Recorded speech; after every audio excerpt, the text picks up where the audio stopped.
नमस्कार दोस्तों, हमारी आज की कहानी है जिस घर में औरत का सम्मान नहीं उस घर का पतन निश्चित है। फोन की घंटी लगातार बज रही थी। सरोज ने लपक कर मोबाइल हाथ में उठाया, पर फोन डिस्प्ले में नंदोई शेखर का नाम देख उसे ऐसा महसूस हुआ जैसे उसने मोबाइल नहीं बल्कि कोई बिच्छू उठा लिया हो। उसने फोन तुरंत वहीं पास में बैठे अपने पति सत्यम की ओर बढ़ा दिया। सत्यम का भी फोन पर शेखर का नाम देखते ही मुंह बन गया। मन ना होते हुए भी सत्यम ने फोन उठाया और बस हेलो ही कह पाया।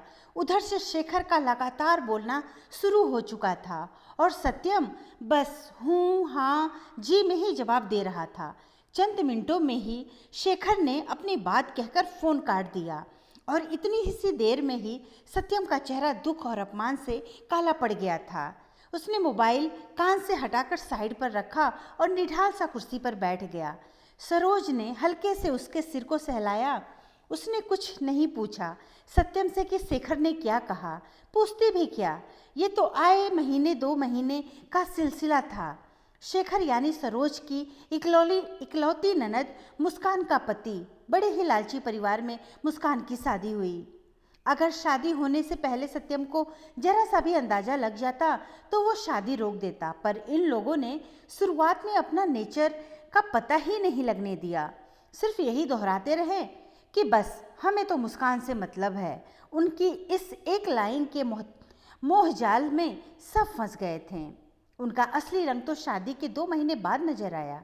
ऐसे ही एक दिन शेखर का फोन आया। उसने मुस्कान की खूब बुराई की कि घर में सब दुखी हैं उससे और उसके व्यवहार से। आप यहाँ जल्दी आओ। सत्यम और सरोज अपनी औलाद की तरह ही इस दुनिया से माँ बाबूजी के जाने के बाद संभाला था। फोन सुनते ही उनके हाथ पैर कांप गए। दोनों फटाफट मुस्कान के ससुराल गए।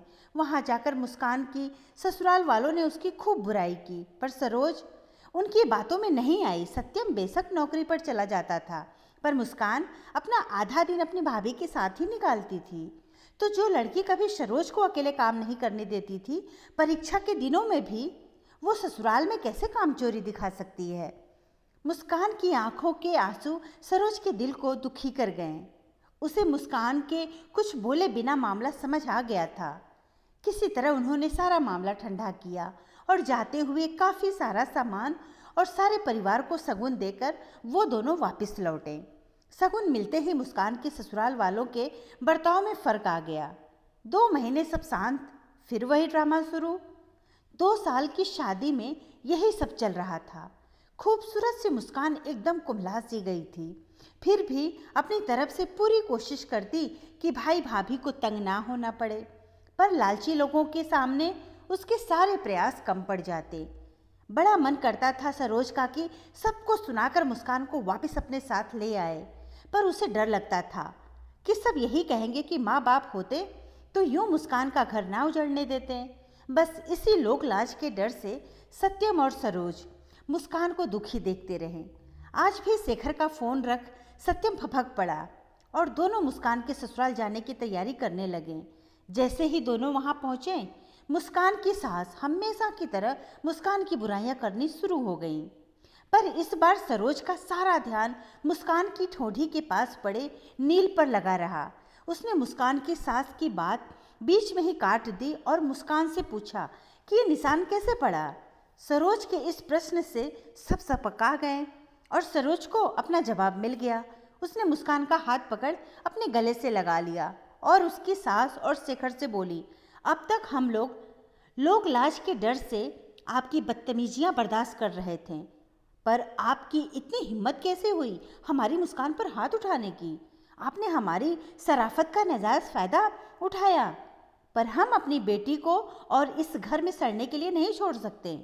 एक बात और, आपके घर में सुख शांति कभी नहीं आ सकती, क्योंकि जिस घर में औरतों का सम्मान नहीं उस घर का पतन निश्चित है। आप हमारा शादी से लेकर अब तक किया हुआ सारा खर्चा शराफत से हमें वापस कर दीजिए और तलाक के पेपर्स हम जाते ही भिजवा देंगे।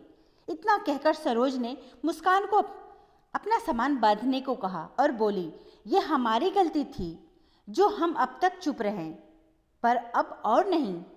तुम खुद इतनी सक्षम हो कि अपने पैरों पर आराम से खड़ी होकर खुशहाल और इज्जतदार जिंदगी गुजार सको। इसीलिए तुम्हें अच्छे से पढ़ाया था ताकि तुम कल को किसी की मोहताज ना रहो। अब चलो और घर चलकर अपनी जिंदगी की नई शुरुआत करो।